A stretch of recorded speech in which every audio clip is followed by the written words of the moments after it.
Hey everyone, thanks for joining me for this next session of our study in the book of Mark.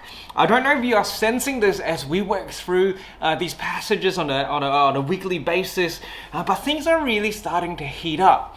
Jesus came in and there was this sense of miraculousness, this sense of amazement, but as things are progressing, it seems that this whole idea of Jesus as, I guess, quite a divisive figure.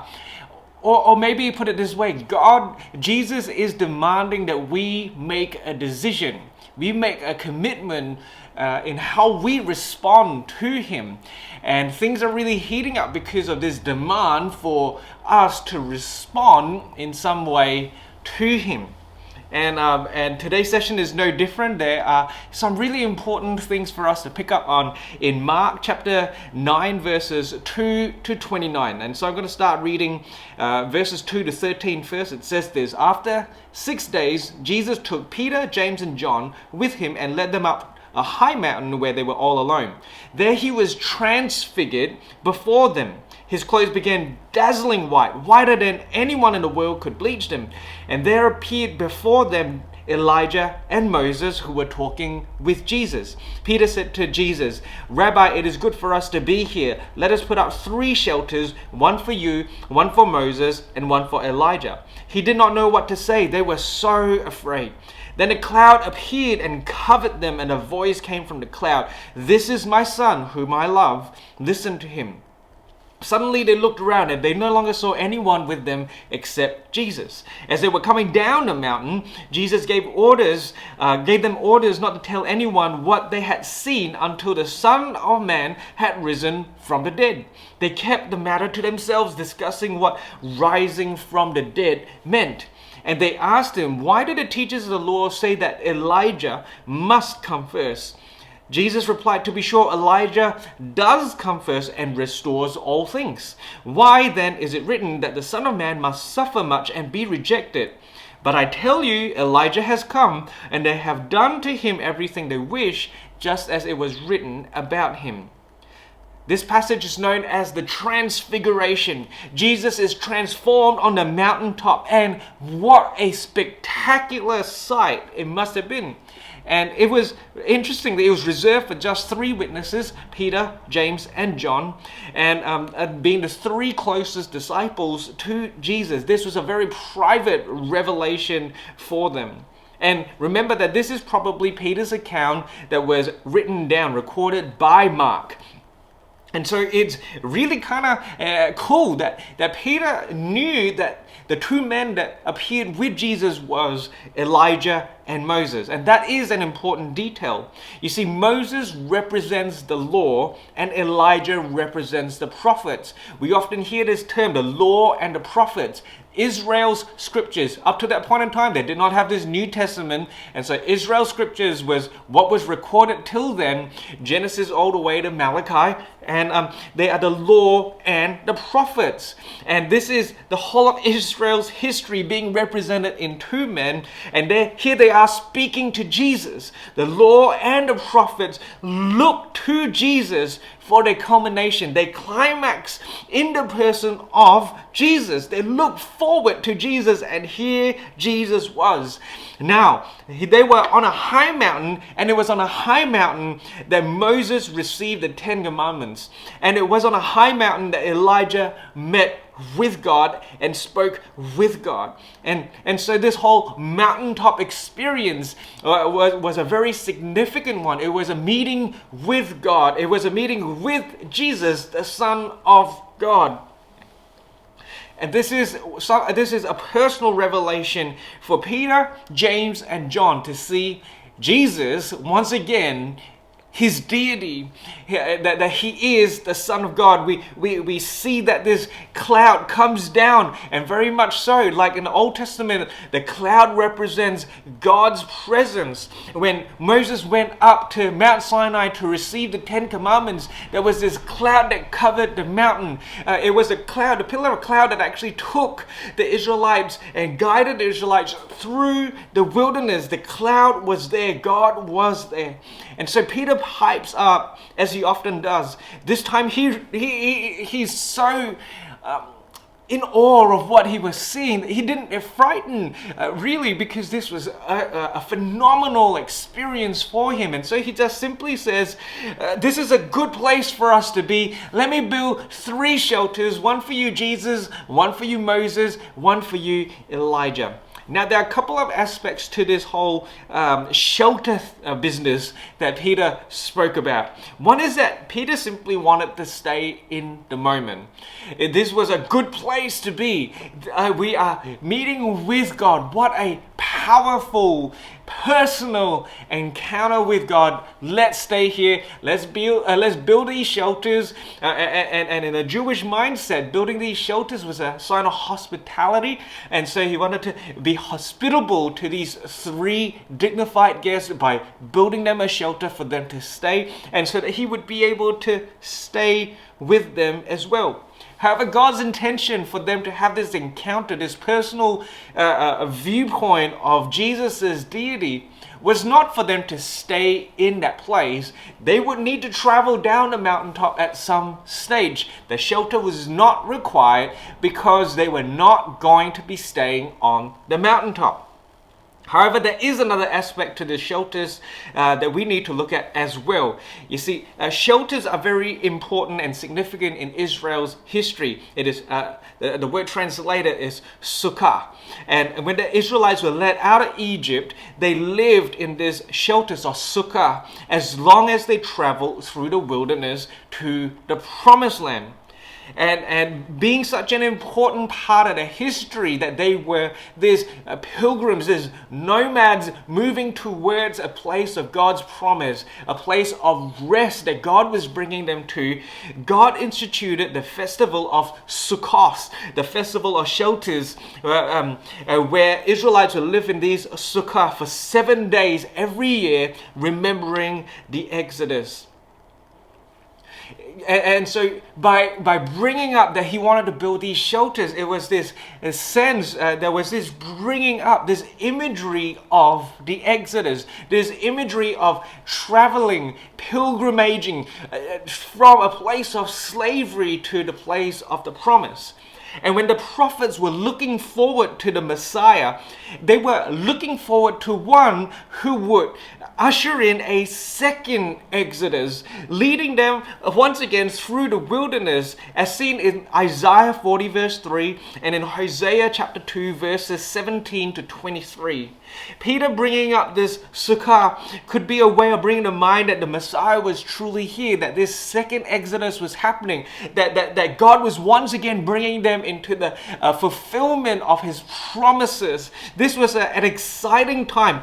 Peter was basically, possibly, or at the very least being used in this moment as he kind of witnessed Jesus' deity, that what we have here is temporary. This world that we live in, that's all temporary. God is bringing us to a more permanent promise that he's ushering in, leading us into through the person of Jesus.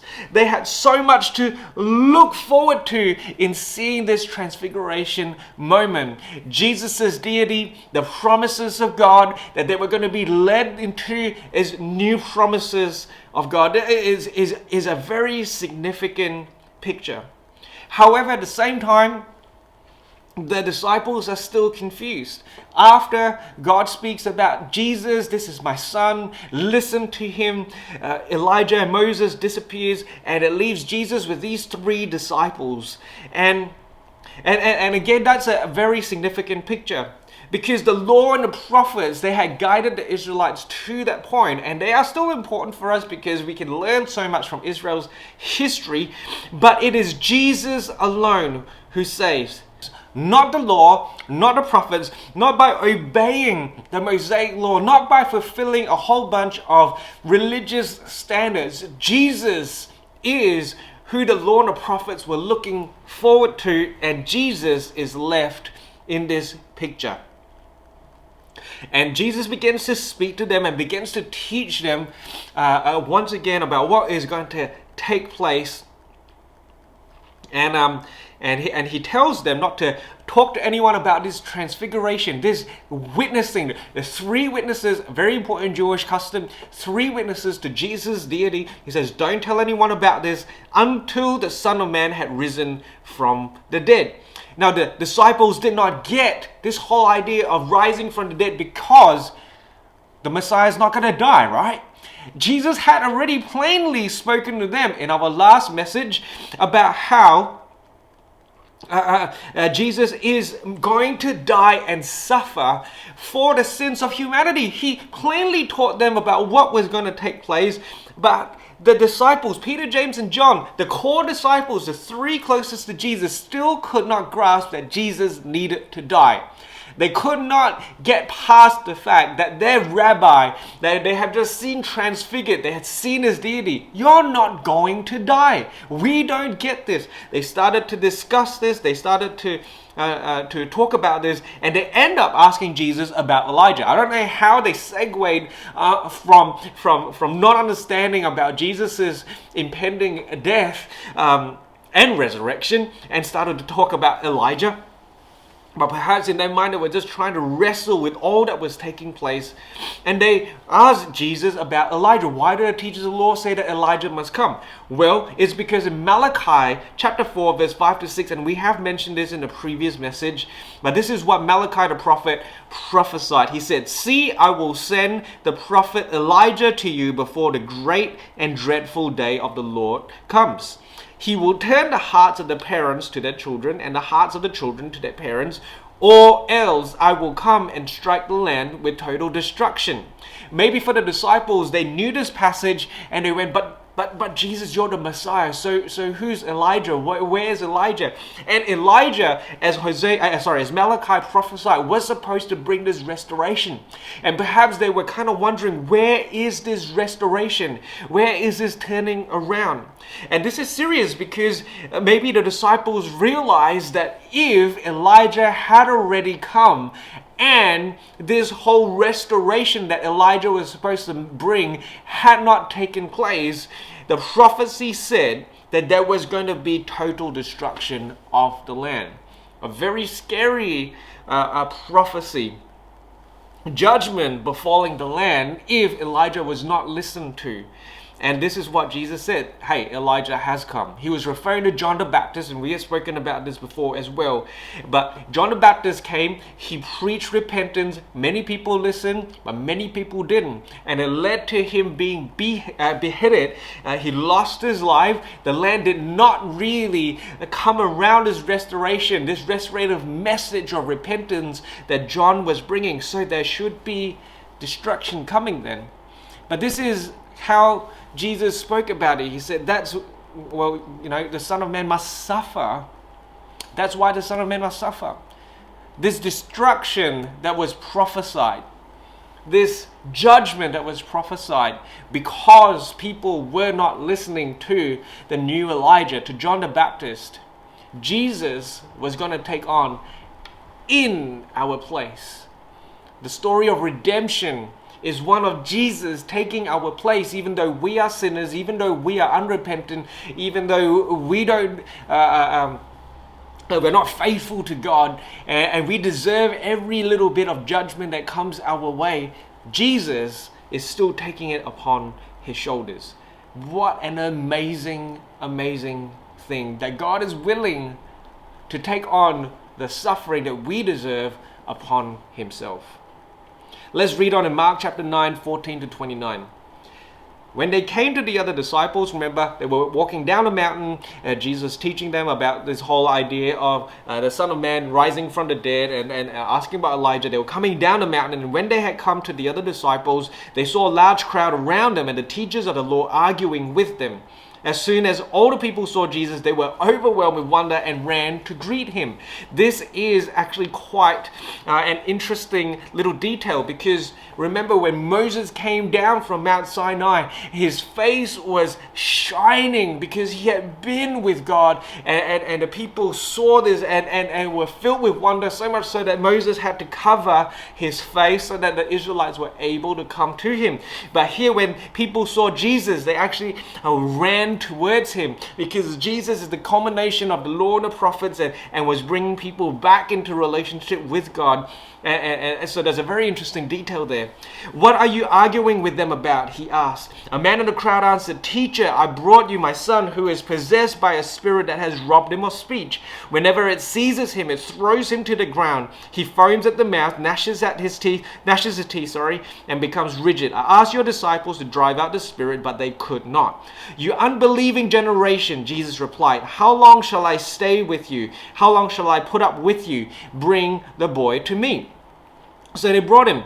When the spirit saw Jesus, it immediately threw the boy into a convulsion. He fell to the ground and rolled around, foaming at the mouth. Jesus asked the boy's father, "How long has he been like this?" "From childhood," he answered. "It has often thrown him into the fire or water to kill him. But if you can do anything, take pity on us and help us." "If you can," said Jesus, "everything is possible for one who believes." Immediately the boy's father exclaimed, "I do believe. Help me overcome my unbelief." When Jesus saw that a crowd was running to the scene, he rebuked the impure spirit. "You deaf and mute spirit," he said, "I command you, come out of him and never enter again." The spirit shrieked, convulsed him violently, and came out. The boy looked so much like a corpse that many said, "He's dead." But Jesus took him by the hand and lifted him to his feet, and he stood up. After Jesus had gone indoors, his disciples asked him privately, "Why couldn't we drive it out?" He replied, "This kind can only come out by prayer." It's interesting that Jesus and the disciples, they come down from the mountain, and what they see is this chaotic scene. Very much like when Moses came down from Sinai, the Israelites were worshipping the golden calf. These two stories are once again aligning in this mirror kind of a way. And when we see that there's this boy who is possessed, who is tormented by this evil spirit, we don't have a lot of time to go into that, but evil spirits don't take a person by force. They come into a person because the person has allowed them access into them. Remember when we spoke about Legion a few sessions ago? It was in a Gentile region, and it was an area that possibly was with Jewish people that were pig farmers breeding pigs for idol sacrifice. That's most likely what was taking place there. Because of the idol worship, this man has allowed demons to come into him, and he was being tormented by them. There is a possible scenario that this young boy was being tormented by evil spirits because his parents were idol worshippers, and we can see that in the whole scene of Jesus coming down from the mountain, and this chaos. Instead of a golden calf, is this boy living out the after effects of idol worship, and this idol worship would only lead him to become like the idols, deaf and mute, and it will bring death to the boy. And so there's this confrontation that Jesus has with them.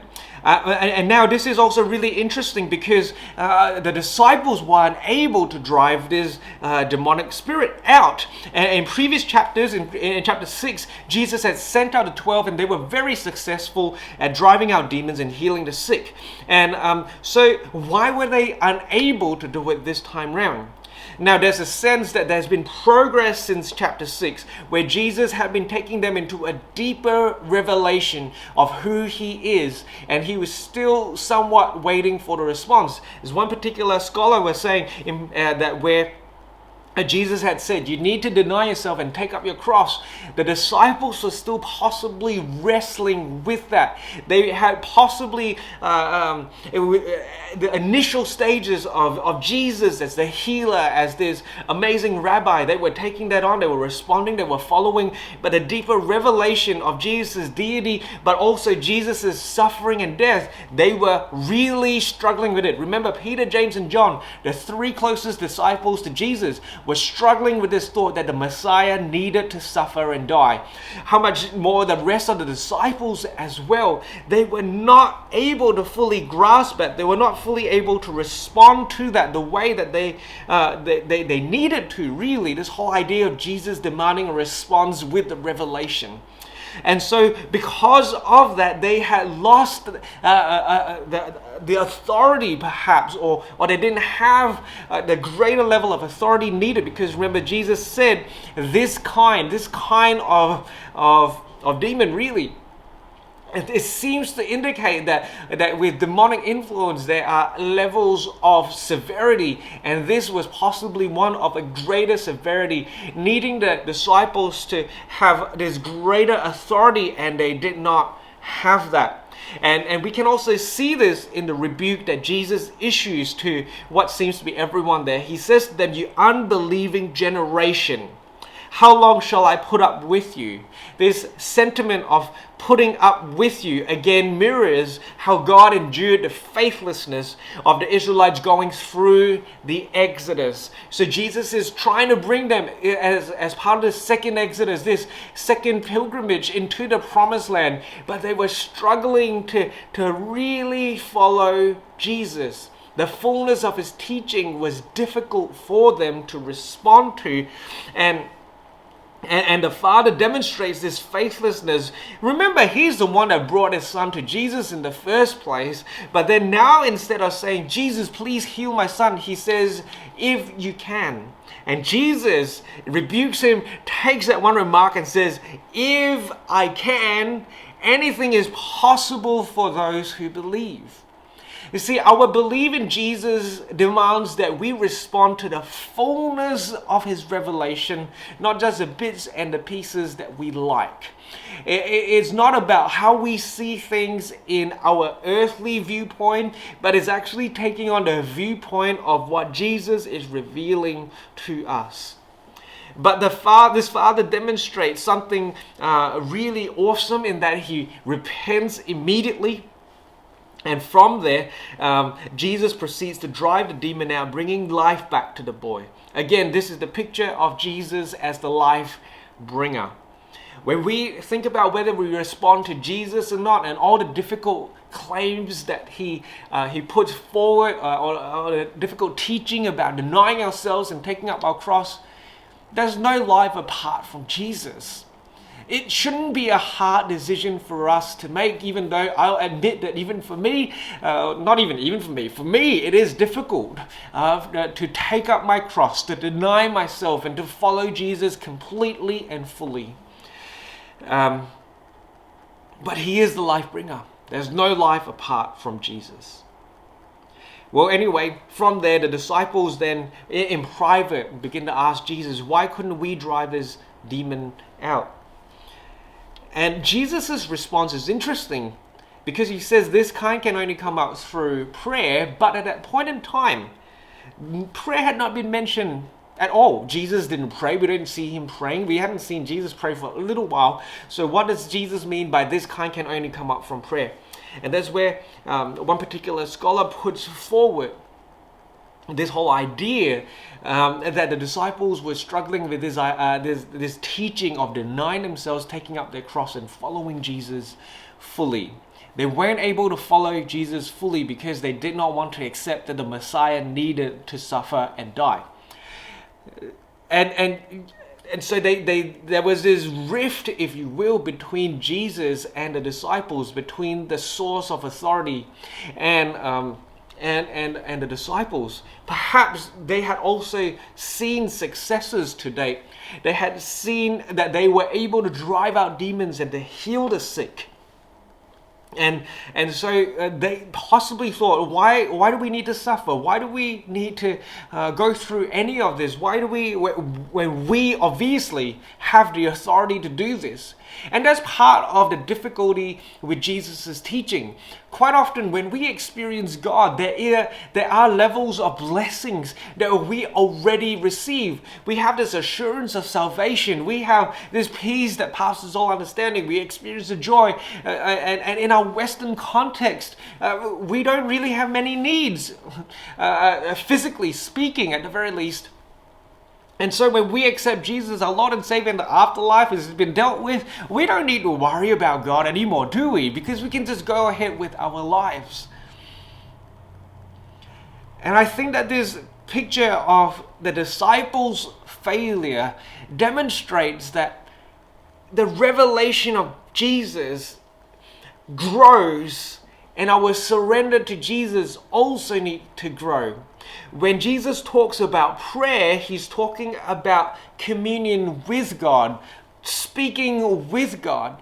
It is about our attachment, our relationship with God. Are we still close to God, or are we far apart?